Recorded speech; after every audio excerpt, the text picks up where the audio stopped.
Okay folks, the last in our series of Ruger pistols that we're looking at today is the LC9. This is a compact 9mm pistol. It does have a few things that I'm not nuts about. The first is it has a magazine disconnect, and I understand why Ruger did that from a liability standpoint, but to me that is not what I want in a carry gun or gun I'm going to bet my life on. So that is something to be aware of. Now it does have an external safety as well, so this gun has multiple safety features on it, and it's got that really long double action pull. I think this gun is nice in terms of how flat it is. It has reasonable sights. It has a 3-dot setup. It has the Ruger loaded indicator, which is okay. For me, I'm assuming all guns are loaded and I'm going to treat them as such. Having that loaded chamber indicator means no different to me except for when I'm clearing a malfunction and my hand comes across the top and I get a big chunk taken out of my hand. That's something that I'm not crazy about. That being said, however, I do think that this is a decent gun, and we're going to go ahead and shoot it and give some perspective on how it looks and feels.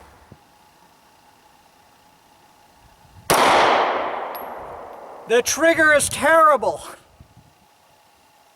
I mean, I'm having to really work to get the trigger to go back, and it's very, very, very difficult. Which means my accuracy is not where I'd like it. Wow. So we have this really extremely long pull that we've got to go through, and I swear to God it must be 10 pounds or more. So not easy.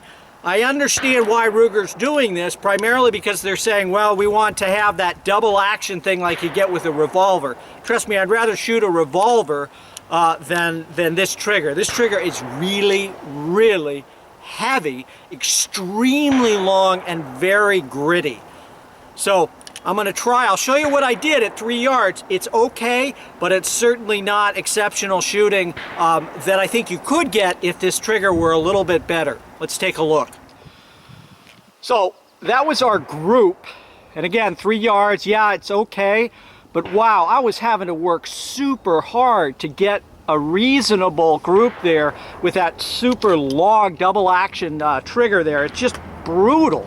So I'm going to try another section. We'll go over here to our our triangle here at number 1, and we'll try the same thing and see if I can do any better a little faster. Try the same thing now with our Ruger.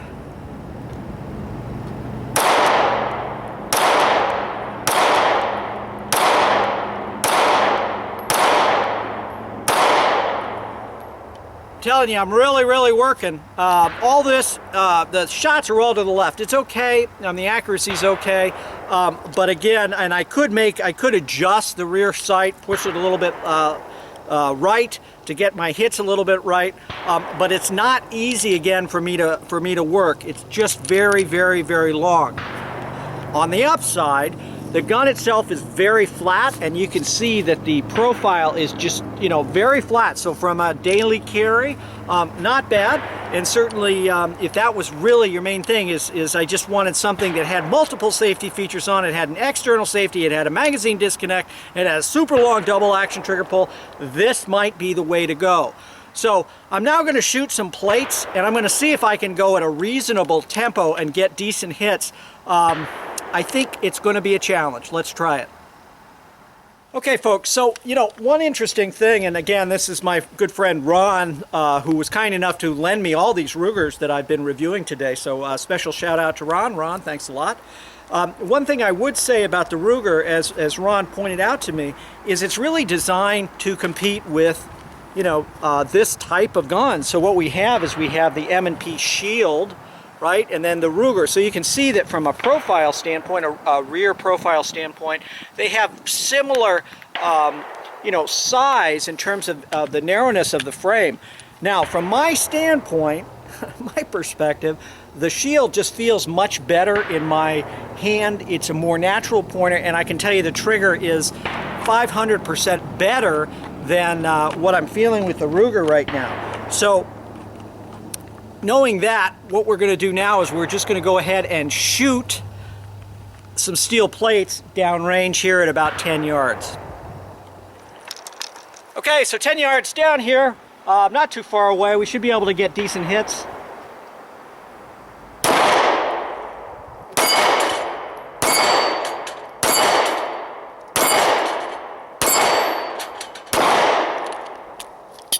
Less than perfect accuracy for me.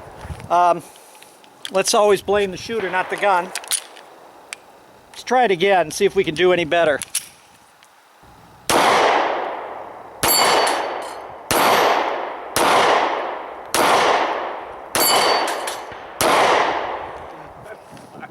And I am working really hard. I mean, I'm not trying to miss. Trust me, I'm trying to hit the target.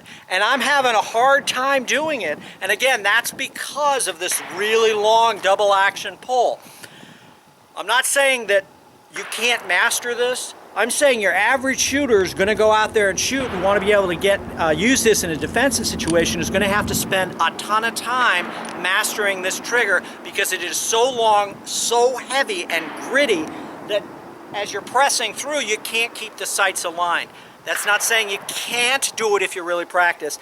I would just prefer, if it were me, to go with the M&P Shield. And just since it's out there, I'm going to throw a magazine in here, and we're just going to test the shield and see if we can't get a better, do a better job hitting the target. Let's try it. Okay, so same distance, M&P.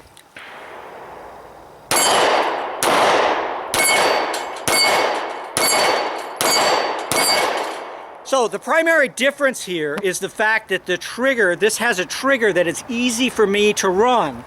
The LC9, the LC9 has that really stiff trigger. So obviously the easier it is to work a trigger, the easier it is to be accurate and get hits.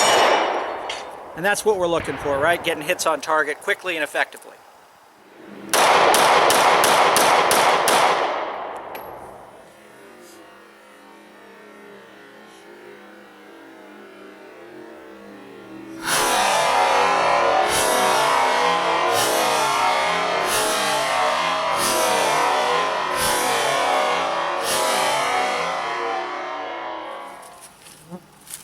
Well, folks, that's the LC9.